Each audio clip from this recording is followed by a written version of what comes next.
डरावनी रातें YouTube channel पर आपका स्वागत है। भूत प्रेत पिशाच और शैतानों की रोमांचक कहानियां आपको इस चैनल पर सुनने को मिलती हैं। अगर आपको ऐसी ही वीडियोस देखना पसंद है तो हमारे इस चैनल को सब्सक्राइब करना ना भूलें। तो हेडफोन लगा लें, कमरे की लाइट्स ऑफ कर लें, क्योंकि ये वक्त हो रहा है डरने का।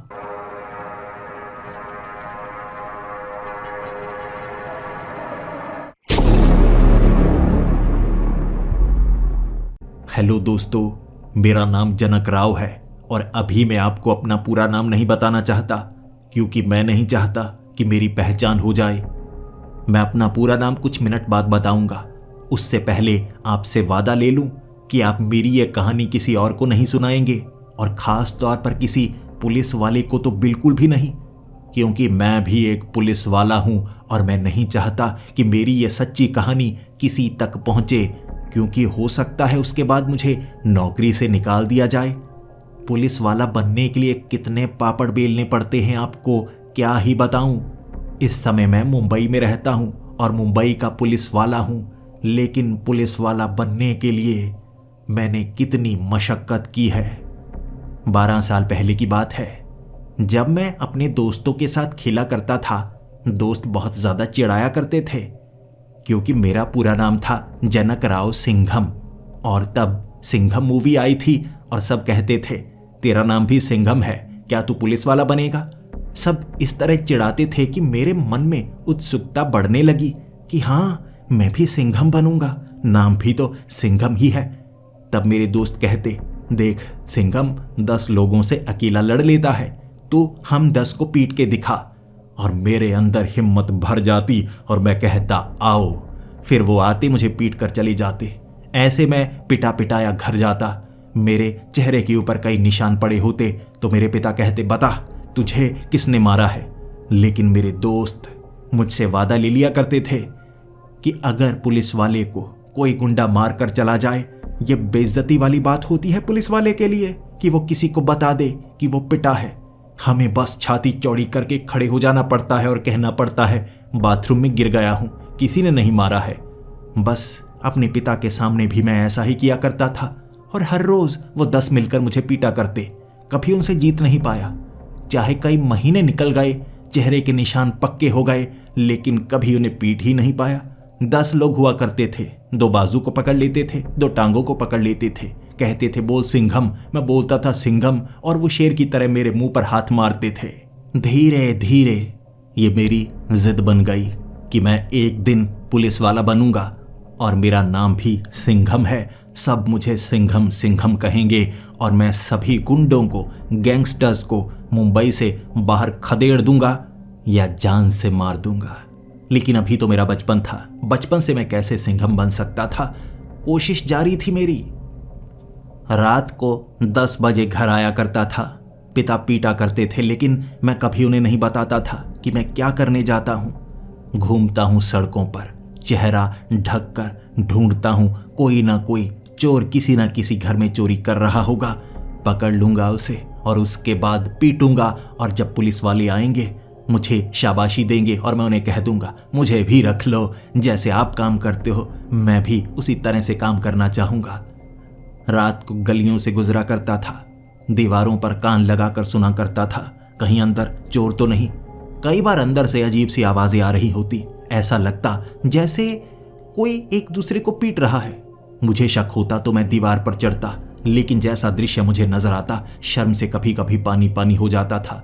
वहां मुझे गालियां पड़ती, लेकिन चेहरा ढका होता, पहचान में कभी नहीं आता। पुलिस वाला बनना चाहता था ना। एक दिन कहते हैं भगवान हर किसी को मौका देता है, मुझे भी मौका मिला। एक घर में चोरी हो रही थी, मैंने साफ देख ली। पहले तो उन्होंने ताले को तोड़ा था। 2 चोर थे अंदर चोरी कर रहे, मुंह ढका हुआ, झोले में सामान भरा, दीवार फांद कर। एक चोर तो भाग गया, दूसरे चोर को भागने देना नहीं चाहता था। टांग को पकड़ लिया मैंने, दांत गड़ा दिए टांग में। वो चीखना नहीं चाहता था, क्योंकि मैंने तो दांत गड़ाए हुए थे। मैं चोर चोर कहना चाहता था, लेकिन दांत गड़े हुए तो आवाज ऐसे निकलती। वो चीखना नहीं चाहता था, क्योंकि वो तो चोर ही था। दांत गड़े रहे, वो भागता रहा। आगे उनकी गाड़ी लगी हुई थी, 4 चोर और थे। मैं तो बस उसे पकड़ना चाहता था, शाबाशी चाहता था। वो मुझे गाड़ी में डालकर ले गए। मेरी भी चोरी हो गई थी। फिर वो चोर मुझे अपने अड्डे पर लेकर गए, एक बंद पड़ी फैक्ट्री।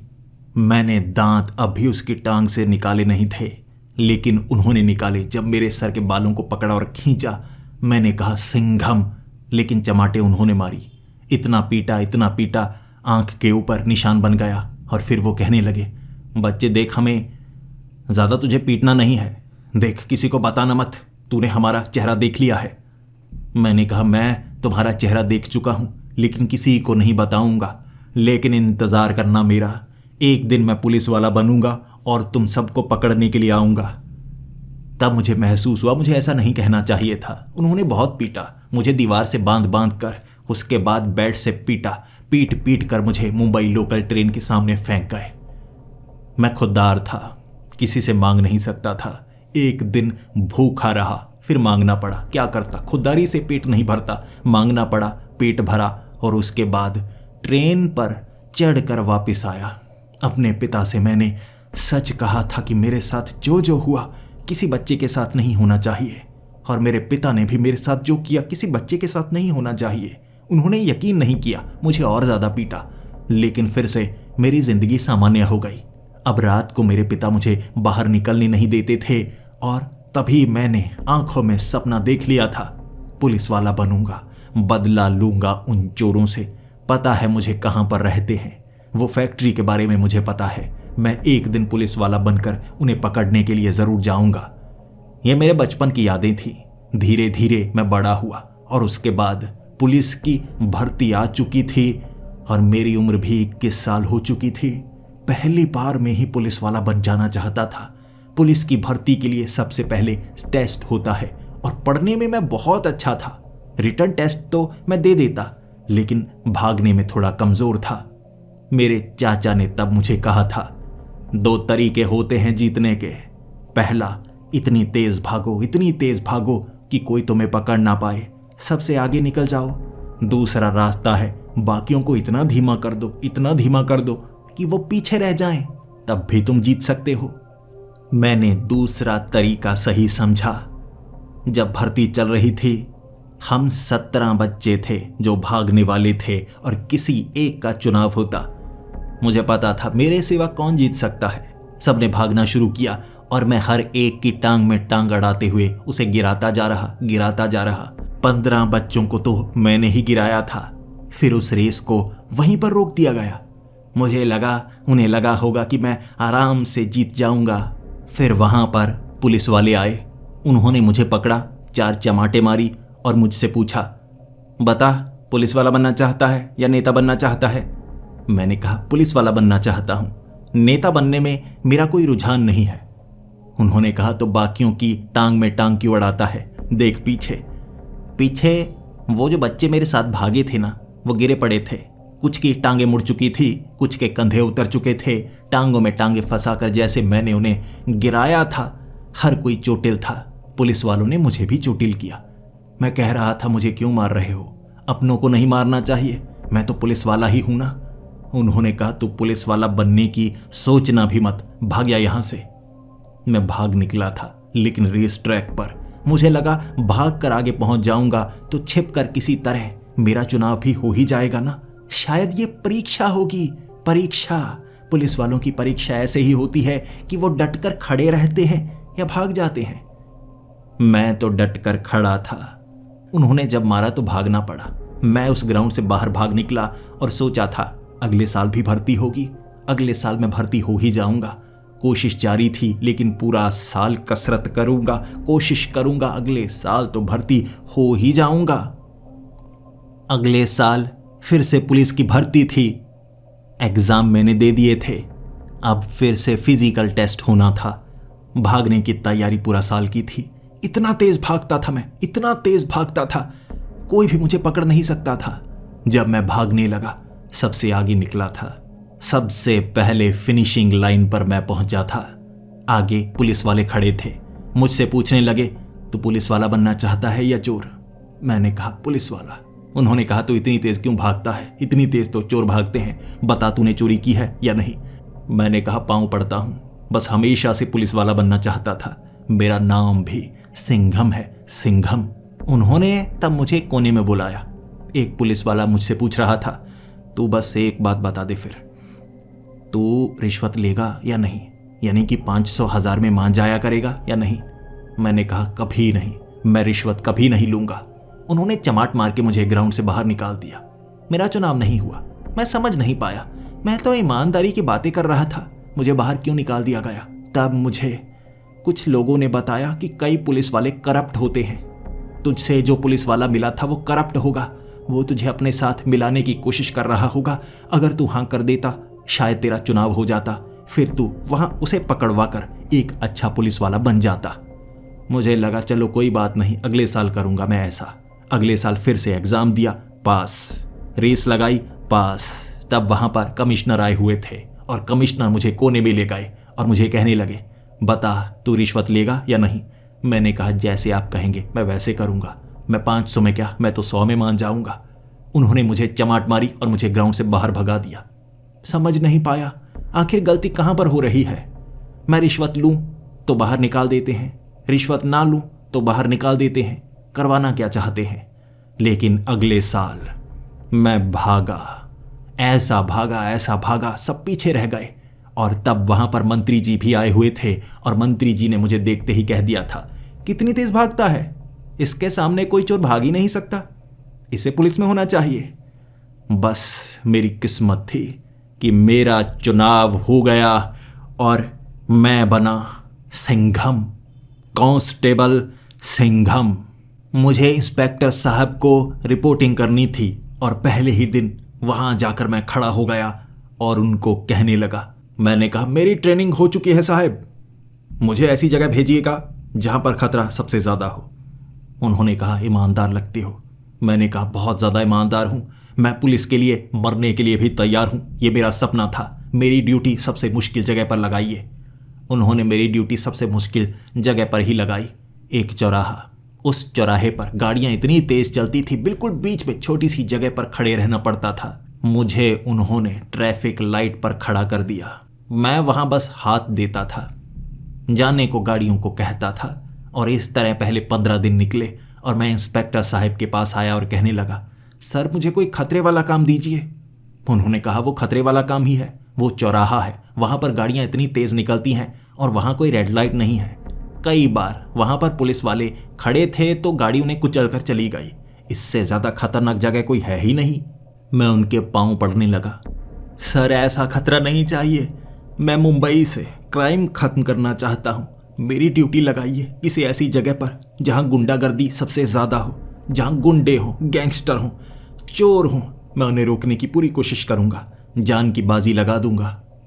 इंस्पेक्टर साहब ने तब मेरी ड्यूटी ऐसी कॉलोनी में लगाई जहाँ पर बहुत ज़्यादा चोरियाँ होती थी। रात के वक्त चोर उचक के वहाँ ऐसे घुमा करते थे जैसे चोरों की मंडी लगी हो।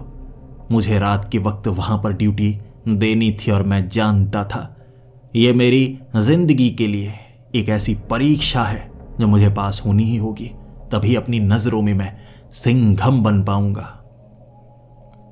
रात को वहां पर लोग तो घूम रहे थे, लेकिन उनके चेहरे को देखकर ये कोई नहीं कह सकता था कि वो चोर है या नहीं। लेकिन जैसे ही चेहरे ढंके हुए मुझे 2 लोग मिले, मैंने दूर से लाठी छोड़कर मारी थी, चोर चोर चोर। वो लड़कियां थीं।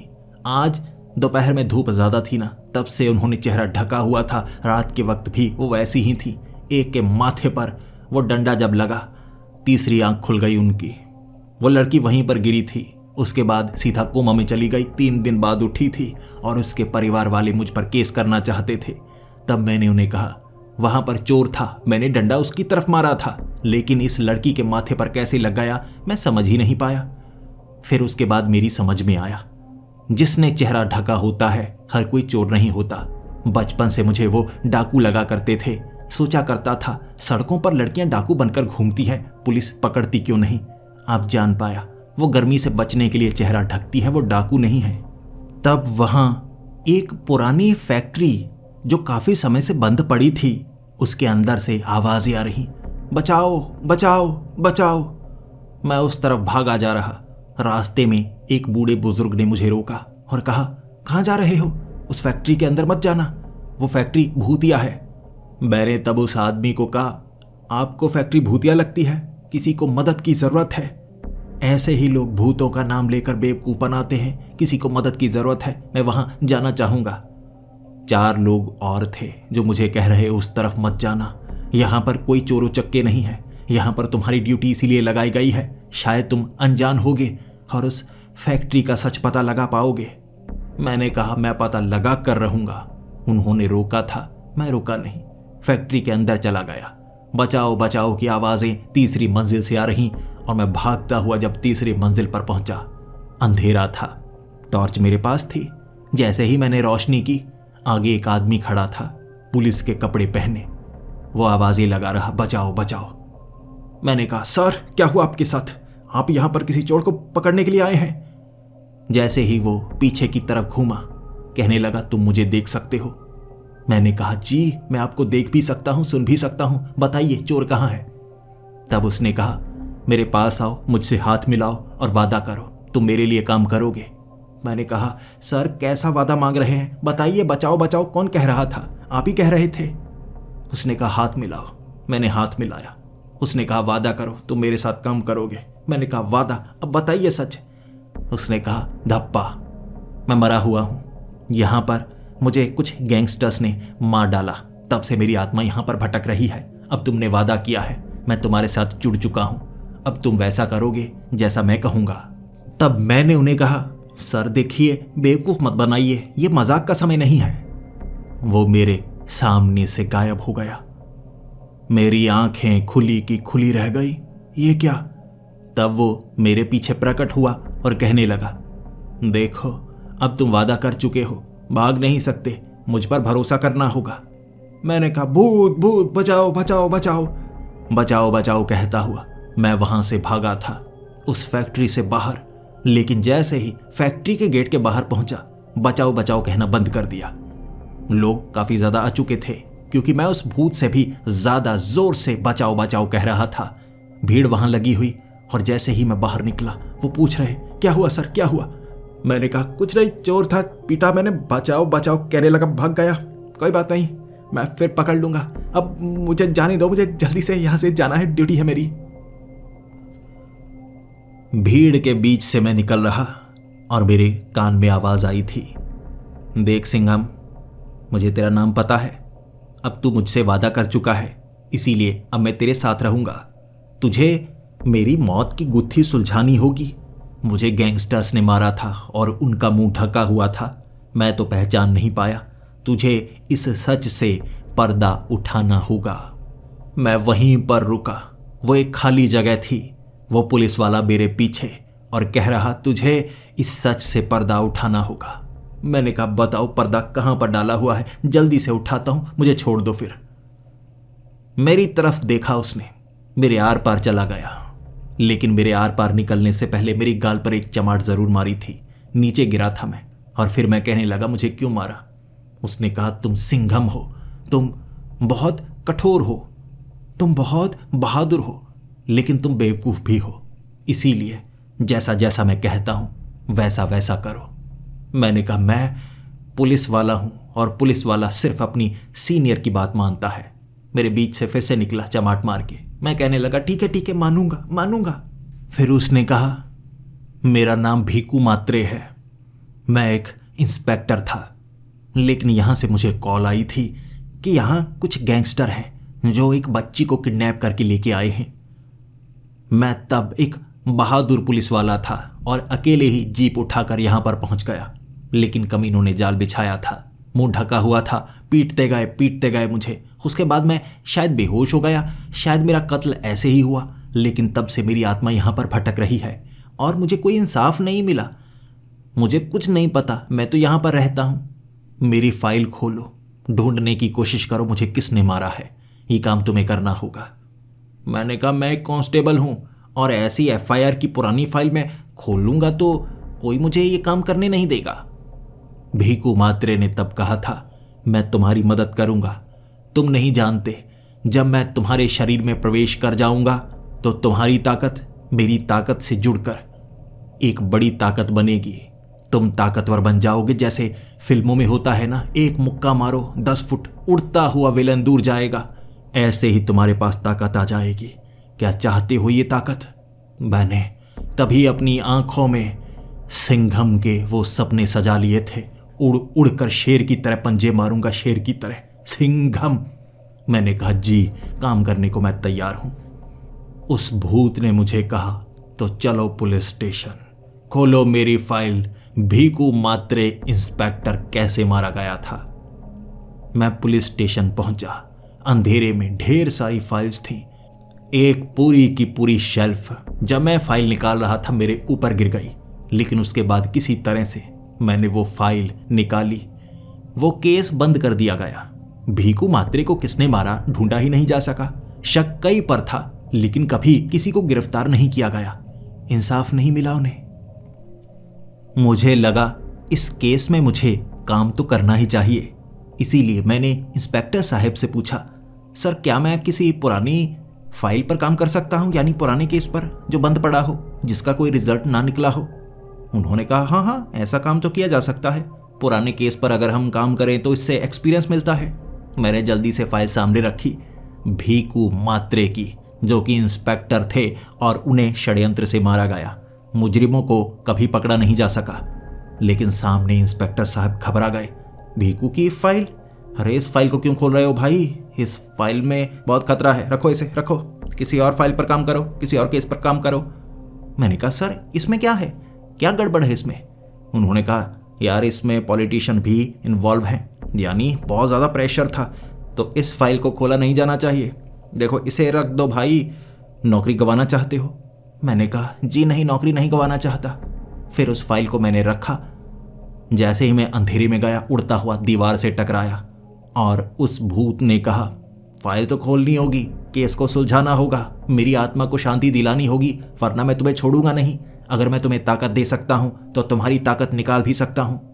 मैंने कहा मुझे छोड़ दो, मुझे नौकरी प्यारी है। तब उसने मुझसे वादा लिया, तुम ईमानदार पुलिस वाले बनना चाहते हो या बेईमान?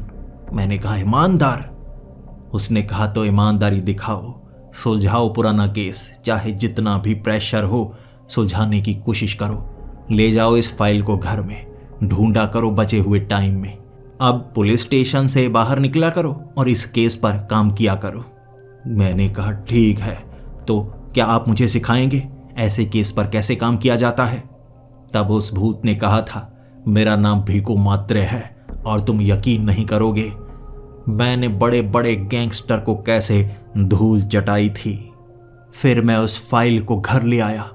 मुझे उस भूत पर, भीकू मात्रे पर पूरा भरोसा था। इंस्पेक्टर भीकू मात्रे, आखिर उन्होंने कितने बड़े बड़े केस सॉल्व किए थे।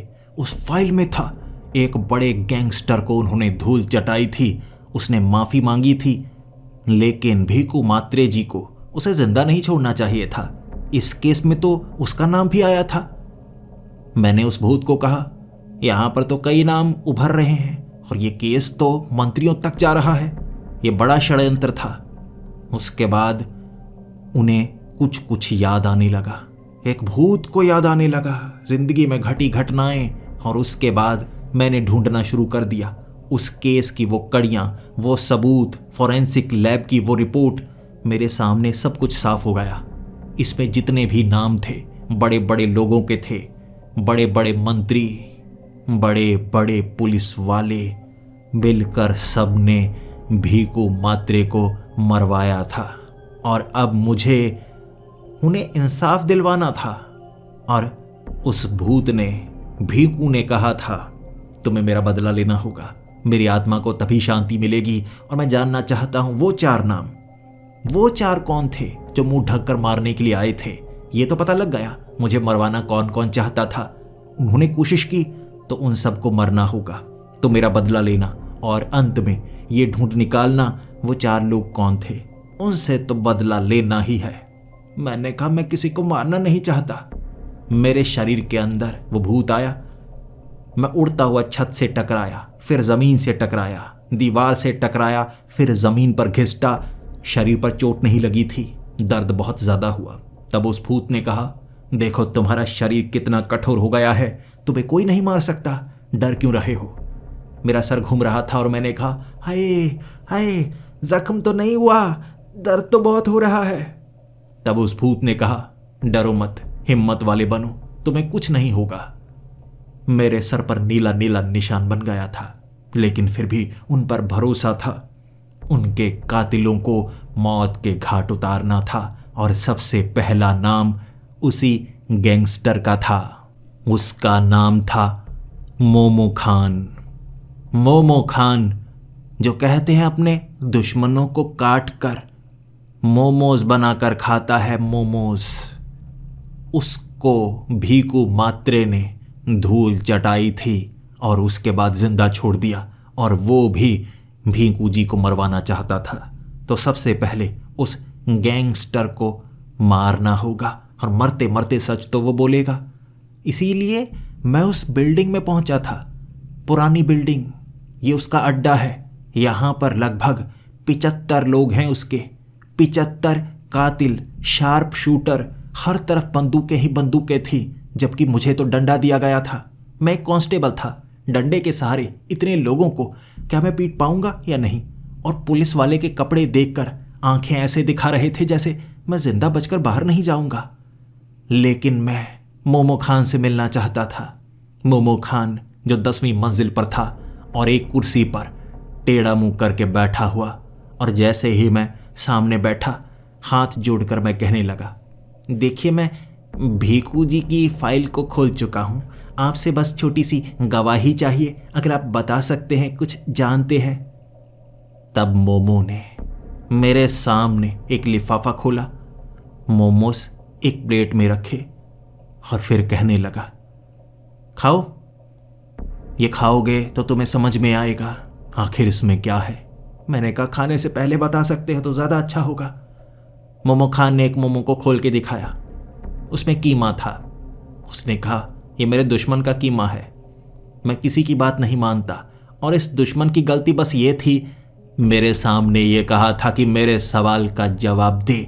मुझे गुस्सा आ गया, काट डाला मैंने उसे, काट डाला, फिर इस मोमो में भर दिया। तभी तो मुझे मोमो खान कहते हैं। भीकू को मारना चाहता तो था मैं, लेकिन मैंने उसे नहीं मरवाया। उसके साथ बुरा हुआ, मुझे लगता है मैं जानता हूं किसने मरवाया होगा, लेकिन मैं क्यों बताऊं। तुम तो पुलिस वाले हो, और पुलिस वालों के सामने हमारे जैसे गैंगस्टर मुंह तक नहीं खोलते। तब भीकू जी मेरे दिमाग में बोलने लगे, बस चलो चलते हैं। मैंने कहा, ऐसे कैसे चलते हैं, आपने इसे धूल चटाई थी, अब आप मेरे अंदर आ सकते हैं, पीटो इन सबको सिंघम बन के। वो भूत उसके बाद कुछ बोला नहीं, जबकि मैं खड़ा होकर कहने लगा मोमो खान को, देखो भीकू ने तुम्हें धूल चटाई थी, तुमने माफ़ी मांगी थी ना, अब फिर से भीकू यहाँ पर हैं तुम्हें धूल चटाने के लिए। वो जिंदा नहीं है, लेकिन मरने के बाद भी मेरे साथ हैं। अब तुम्हारा क्या होगा। मोमो खान खड़ा हो गया, सर पर हाथ मारकर कहने लगा, एक तो उस भीकू ने ना हर तरफ यही बात फैलाई है, धूल चटाई धूल चटाई। सुनना चाहता है यहाँ पर क्या हुआ था। तेरी तरह भीकू यहाँ पर आया था कुछ पूछने के लिए, किसी केस पर काम कर रहा था मंत्री के खिलाफ। तब उसने मुझे कहा कि मैं बताऊंगा या नहीं। उसे उल्टा लेटाकर नंगा करके पीटा था। फिर वो नीचे उतरा और कहने लगा, यहाँ से मैं खाली हाथ नहीं जा सकता, आपको चूरन चटाना है। जेब से उसने चूरन का लिफाफा निकाला और मुझे कहा, इसे चाटिए, बताइए मोमो के साथ अच्छा लगेगा। मैंने चाटा, थूका और कहा, ये तो मिट्टी है। उसने कहा, धूल चटा दी धूल। अब तुझे यह बात पता लग गई है, अब तू जिंदा नहीं बचेगा। मुझे भी नंगा उल्टा लिटा कर पीटना चाहते थे। मैंने भागना शुरू कर दिया। मैं 9वीं मंजिल पर आ गया। वहां पर ग्रेनेड पड़े हुए थे। वो मुझे पकड़ना चाहते थे, लेकिन मैंने ग्रेनेड उठाए और मैं कहने लगा, देखो मैं ग्रेनेड फेंक दूंगा। उन्होंने कहा, यह नकली हैं, असली वाले नीचे वाली मंजिल पर हैं, इसे छोड़ दे, इससे कुछ नहीं होगा। मुझे लगा, हे भगवान, अब मैं क्या करूं। गैंगस्टर भी झूठे हैं, नकली ग्रेनेड रखते हैं। मैंने पिन निकाली और कहा, यह कैसे घटिया से बम है। झूठ बोला था उन्होंने। वैसे भी मैं पिन तो निकालने वाला ही नहीं था, मुझे कह दिया नकली हैं। असली थे असली। जब धमाके हुए मैं 9वीं मंजिल पर था। मैं सीढ़ियों के सहारे नीचे भाग रहा। वो गैंगस्टर भगदड़ के कारण मोमो खान को बचाना चाहते थे। ऊपर धमाके हो रहे, आग लग गई। मैं नीचे तक पहुंचा। जैसे जैसे सीढ़ियों से घूम घूम कर मैं नीचे जा रहा, एक पाइप थी जिसके सहारे मैं नीचे खिसकता हुआ 5 मंजिल आ गया और भागा बाहर की तरफ। धमाके इतने बड़े थे। वो 17 मंजिल की पुरानी इमारत जो आधी बनी हुई थी, आधी खंडहर सी थी, पूरी इमारत ढह गई। 75 लोग थे, 75 मारे गए। मैं अकेला जिंदा बचा था, अकेला। कोई मुझे पकड़ने वाला नहीं। मोमो खान के सभी गैंगस्टर मारे गए और पता नहीं किस कमीने ने मुझे देख लिया उस इमारत से बाहर आते हुए। बात फैल गई। सिंघम ने मोमो खान को मार डाला। सिंघम ने मोमो खान को मार डाला और मैं जानता था कि कई पुलिस वाले जो इस केस में जानना चाहते हैं कि मैं क्यों ढूंढ रहा हूं भीकू मात्रे के कातिल को। मुझे हो सकता है वो पुलिस से बाहर निकाल दे तो मैं मुकर जाऊंगा। ऐसा ही भीकू मात्रे जी के भूत ने कहा, मुकर जाना। अगर तू माना ना तूने इतने लोगों को मारा है, तेरे का ही दुश्मन बन जाएंगे। जब पूछा जाए कि तूने ऐसा किया तो कह देना मैं 75 लोगों को मारूंगा, मुकर जाना। इंस्पेक्टर साहब के सामने खड़ा था मैं। पूछ रहे थे, तो तू मोमो के पास गया था? मैंने कहा जी नहीं, मोमोज मेरे पास आए थे। मैं उस ठेले के पास खड़ा था तो वो ठेले वाला मोमो मेरे पास लेकर आया था, मैं मोमो के पास नहीं गया था।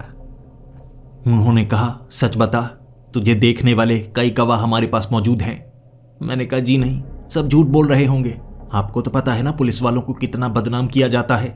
फिर इंस्पेक्टर साहब सर को हाथ मार कर कहने लगे, यार ये अकेला 75 को कैसे मारेगा, कैसे बिल्डिंग उड़ाएगा, हिम्मत तो है नहीं इसमें। किस पागल ने ये बात मुझे बताई है? बेटा जा जा, और उस फाइल पर काम तो नहीं कर रहा ना? मैंने कहा नहीं सर, मैं क्यों करूँगा, मुझे तो डर लगता है। जब से आपने कहा है कि बड़े बड़े लोग इन्वॉल्व हैं, मुझे बहुत डर लगता है। ऐसे पुलिस स्टेशन से मैं बाहर निकला था और फिर उस भूत ने कहा था, एक काम तो तूने कर दिया, इसमें मेरा कोई हाथ नहीं है, सारा कांड तो तूने किया। अब ऐसा कर, यही हिम्मत और दिखा, मेरा एक और काम कर दे। कुछ और लोग हैं, उनसे भी गवाही लेनी होगी या कहीं जानकारी ही लेनी होगी, बस उतना ही काम कर दे। मारने की कोई खास ज़रूरत नहीं है। मारने वाली बात मैंने वैसे ही कही थी, वो धूल चटाने वाली बात भी तुझे पता लग गई होगी। मुझे गुस्सा था उस भूत पर, लेकिन सच बताऊं वो मुझे छोड़कर जा ही नहीं रहे थे। मैं एक तांत्रिक बाबा के पास गया। मैंने उस तांत्रिक को कहा, मेरे ऊपर एक भूत का साया है, एक पुलिस वाले के भूत का साया। तांत्रिक बाबा ने पीठ पर 2 बार चिमटे मारे थे। मैंने डंडा उनकी 2 बार पीठ पर मारा, वहीं पर बेहोश हो गए। मार खाने की आदत नहीं थी। जब से पुलिस वाला बना हूं, मैं उस लाइन को याद किए हुए हूं कि अगर पुलिस पर कोई एक हाथ उठाए तो आपको 10 हाथ उठाने हैं। मैंने तो 2 बार ही डंडे मारे, उन्होंने 2 बार चिमटे मारे थे। इस हिसाब से 20 बार डंडे बनते थे, वो 2 में ही बेहोश हो गए। फिर मैं क्या करता, एक और बाबा के पास गया। वहां पर भी मैंने कहा, मेरे ऊपर भूत है, उतार दीजिए। उन्होंने मेरी टोपी को उतारा, मेरे सर के ऊपर राख मली, मुझे आग के बीच फेंकने वाले थे। मैंने कहा, इतना बड़ा भूत भी नहीं है, मैं अपने अंदर से आत्मा नहीं निकालना चाहता, भूत है जो मुझसे बातें करता है। वो तांत्रिक झूठा था। मुझे तो तब पता लगा जब भीकू के भूत ने उसे पकड़कर आग के बीच फेंक दिया। उसे बचाने के लिए मैंने कितनी कोशिश की, लेकिन पीठ उसकी जल गई। और तब मैं समझ पाया, अगर मैं उस भूत से पीछा छुड़ाने की कोशिश करूंगा, इसमें कई लोगों की जान खतरे में जा सकती है। इसीलिए हो सकता है वो जैसा कहता है मुझे वैसा करना पड़े, तो चुपचाप वैसा करता हूं, बिना खुद को मुसीबत में डाले। तब उस फाइल में मैंने दूसरा नाम ढूंढा, गनी भाई। गनी भाई के इलाके में जाना होगा और उनसे पूछ कर आना होगा, लेकिन उनके इलाके में जाना कोई आसान काम नहीं था। कहते हैं पूरा का पूरा इलाका उनकी सुरक्षा करता है। कई बार पुलिस वाले उस इलाके के अंदर जाकर गनी भाई से मिलना ही चाहते थे और उन सब ने पुलिस वालों को पकड़ लिया। चाहे हजारों पुलिस वाले आ जाएं, गनी भाई तक पहुंचना बहुत मुश्किल काम है, तो मैं वहां तक कैसे पहुंचूंगा? वहां गैंगस्टर चोर उचक्के ऐसे ही घूमते हैं, तो वहां उन गलियों के बीच से निकलकर सबसे पीछे वाला घर गनी भाई का, वहां तक मैं कैसे पहुंचूंगा? और इस बात का जवाब उस भूत ने नहीं दिया। उसने तो कह दिया, मुझे नहीं पता, ये काम तुम्हें करना होगा, मैं अब से तुम्हें सिर्फ ताकत दूंगा, काम तुम्हें खुद करना होगा। वैसे मुझे भी अब उस भूत पर ज्यादा भरोसा नहीं था। वो धूल चटाने वाली बात जब से मुझे पता लगी थी, मैं समझ गया था वो कोई बहादुर इंस्पेक्टर नहीं थे, लेकिन फिर भी इंसाफ दिलाना मेरे लिए सबसे जरूरी था। मैं सोचने लगा, आखिर उस जगह कैसे जाया जा सकता है।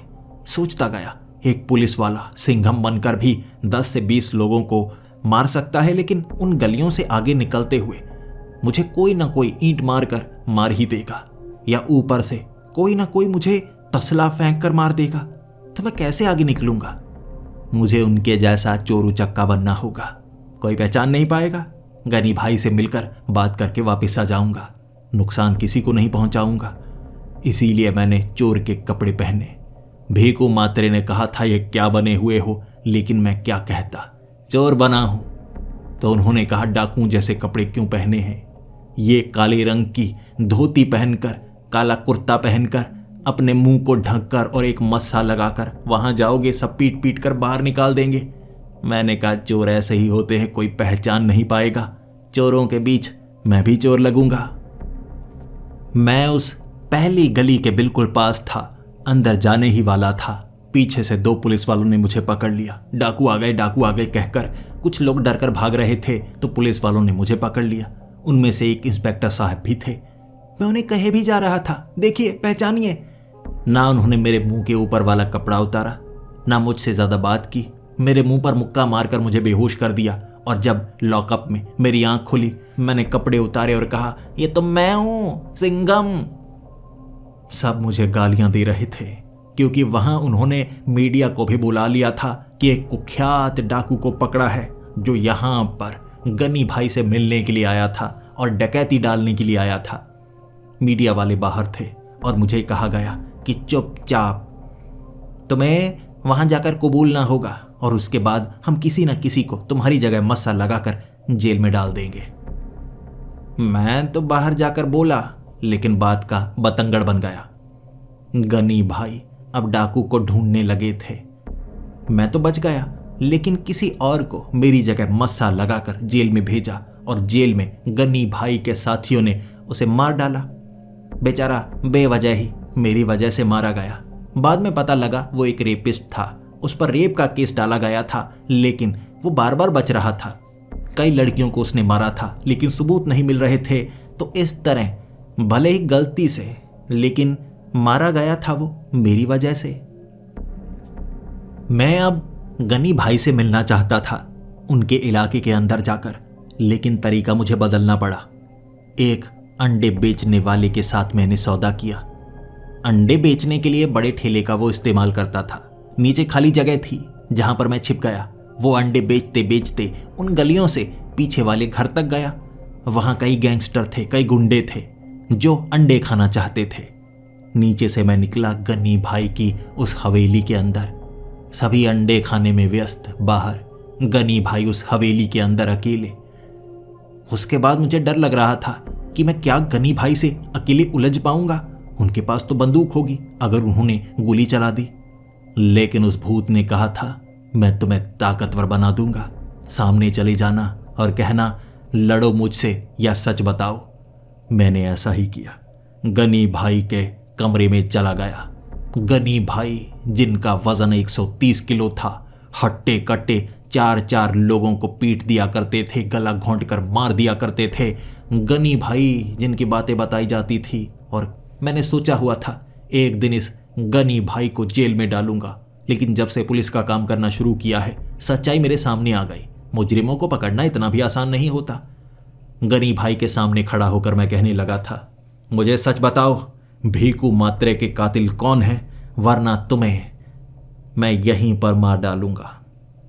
गनी भाई मेरे सामने खड़ा, बनियान पहनी हुई थी और कच्छा पहना हुआ था। बेड से उठकर कहने लगा, तेरी बहादुरी को सलाम करता हूं, यहां तक पहुंच आया मुझे पकड़ने के लिए। पहले बता, मेरा दुश्मन है या कोई पुलिस वाला? मैंने कहा, पुलिस वाला। मैं भीखू मात्रे के मौत का बदला लेने के लिए आया हूं। बता, किसने मारा भीखू को? गनी भाई कहने लगा, अगर तू मुझे मार पाया, मेरे गले को घोंट पाया, तो मरने के बाद तो मैं बता दूंगा, मरने से पहले नहीं बताऊंगा। इतना बता सकता हूं, मैंने उस भीखू को नहीं मरवाया। अबे क्या नल्ला पुलिस वाला था, उसे मरवाकर मुझे क्या मिलता? उसका नाम तो पहले से बदनाम था।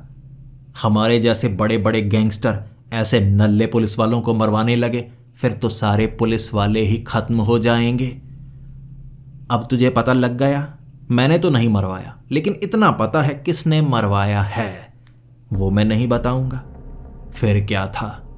भीखू के भूत ने कहा, मार इसे, मैं तुझे ताकत देता हूं। और मैंने उड़ते हुए घुटना सीधा गनी भाई की छाती पर मारा। फैट बहुत ज्यादा था छाती पर, दर्द हुआ ही नहीं। मैं नीचे गिरा, घुटना मुड़ गया, सीधा खड़ा नहीं जा रहा था। मैंने भीखू को कहा, दो ताकत। मैंने मुक्का मारा, गनी भाई को कोई फर्क नहीं। गनी भाई ने उठाया, मुझे छत पर उठाकर मारा, उसके बाद दीवार पर मारा, हर जगह उठा उठा कर मारा।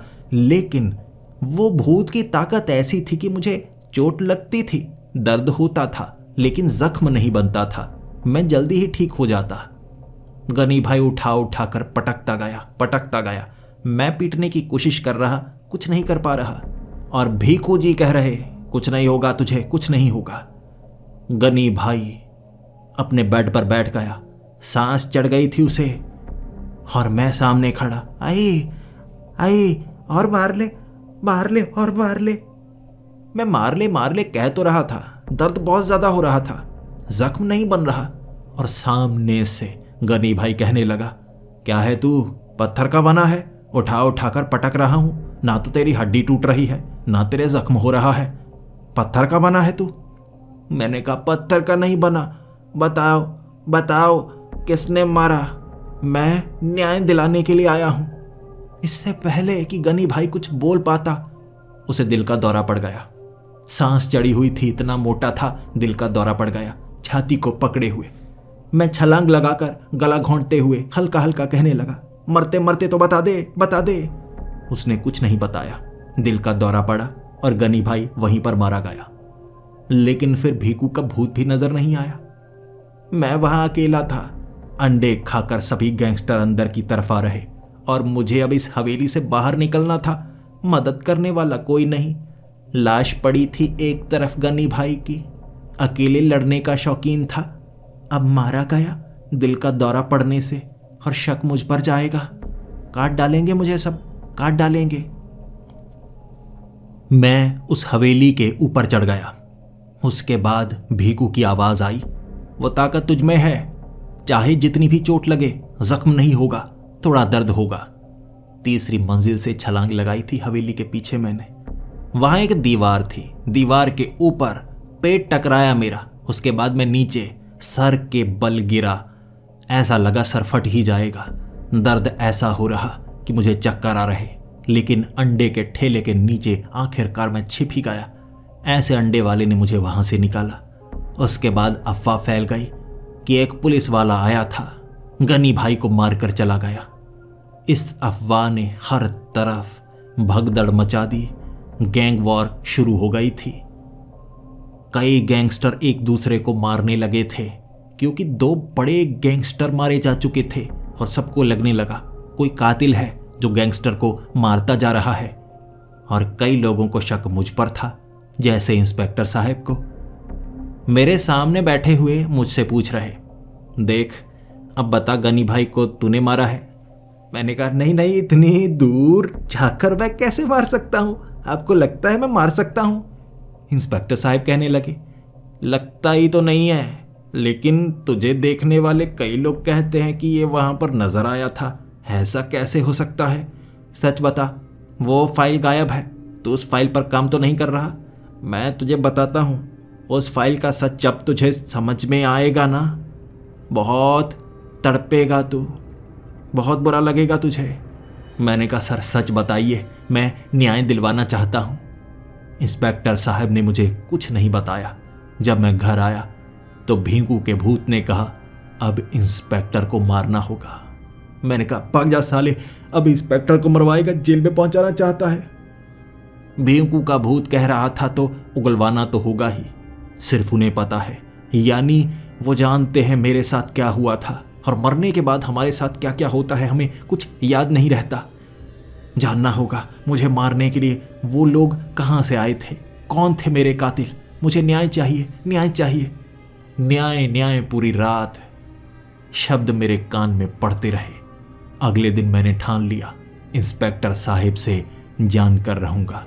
मुझे लगता है भीकू मात्रे की मौत में इंस्पेक्टर साहब का भी हाथ है। सबको पता है, मुझे नहीं पता। यह राज मुझे जानना ही होगा।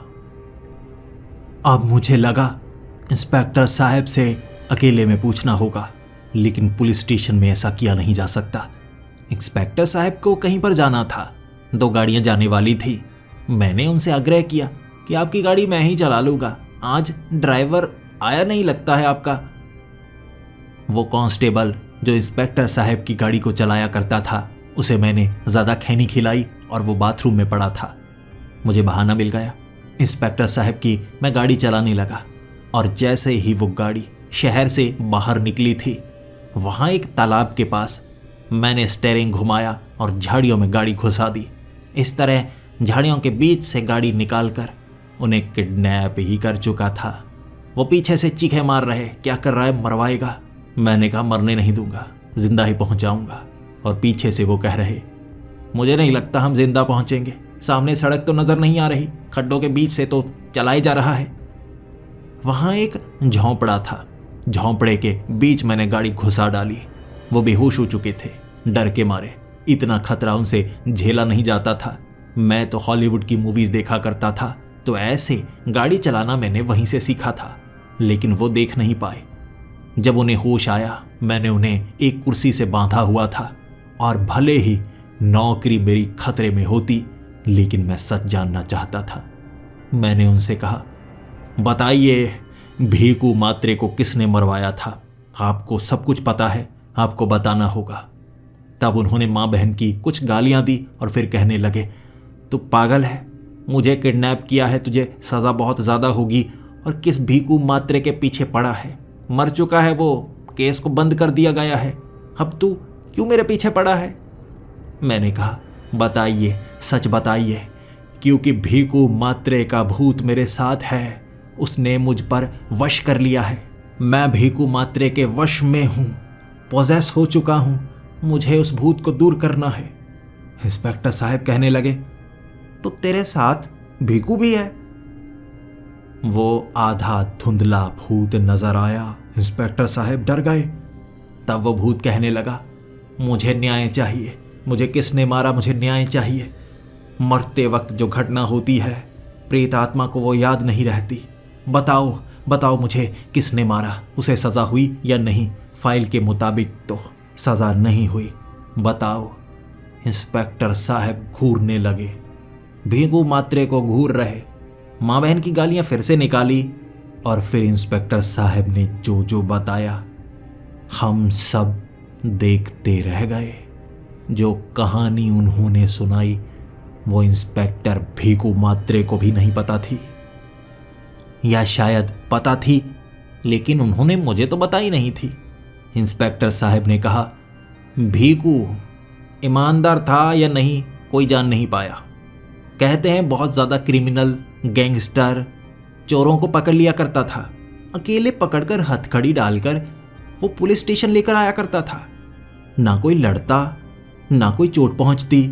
फिर हमें पता लगा, जो इनाम हमने रखा होता था ना, 50,000, 20,000, 30,000, अब आधे आधे वो चोर के साथ, किसी गैंगस्टर के साथ सौदा कर लिया करता। इल्ज़ाम वो चोर अपने नाम पर लेता, ऐसे दोनों पैसे बांट लिया करते। अब इस तरह ये इंस्पेक्टर बना था। ये बात तो बताई नहीं होगी, बाकी वो धूल चटाने वाली बात, वो भी बताता हूँ। मैंने कहा, वो मुझे पता है, अब ये बात तो इनकी रही, यानी जिंदगी में ये सब किया, लेकिन मारा किसने? चाहे कोई इंसान कितना भी बुरा हो, लेकिन उसे मारने वाला मुजरिम ही होता है।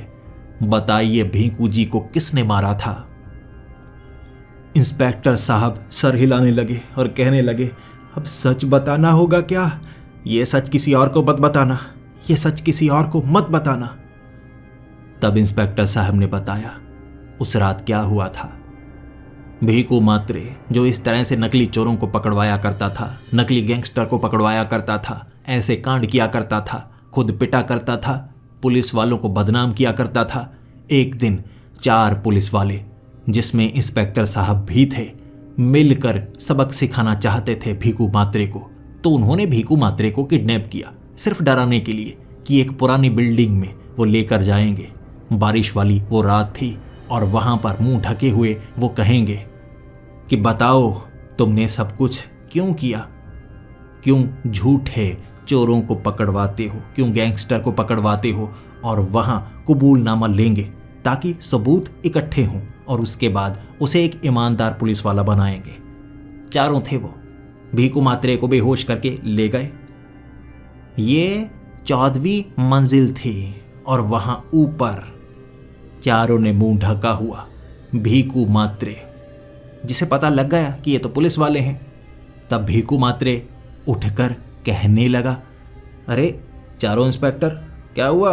अलग अलग थाने से यहां पर इकट्ठे हुए हैं। उसने चारों को पहचान लिया था और चारों ने तब कहा, तू झूठे केस डालता है, तेरे खिलाफ सबूत हमारे पास हैं, अब से अगर तू ये काम छोड़ेगा नहीं तो हम तुझे जेल में डाल देंगे।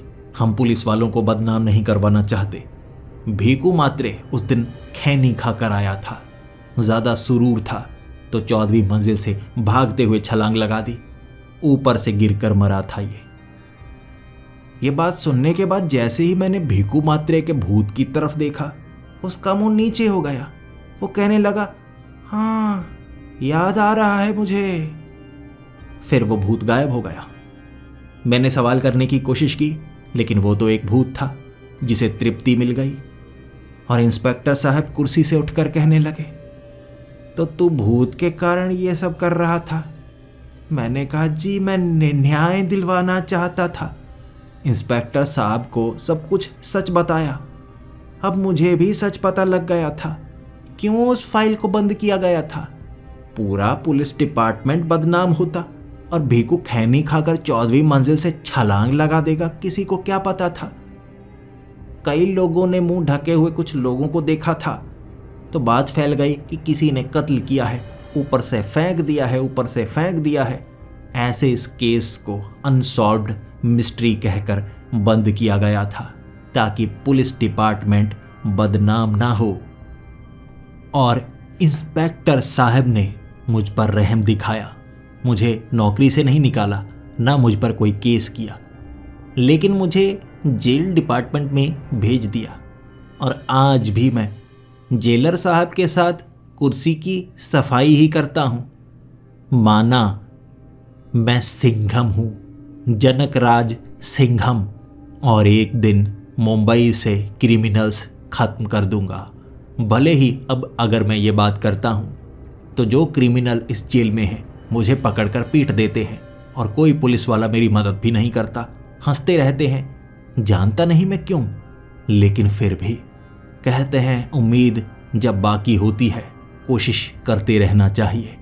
मैं अब भी कोशिश कर रहा हूं, लेकिन हर बार डिमोशन ही मिलता है, प्रमोशन तो नहीं मिलता।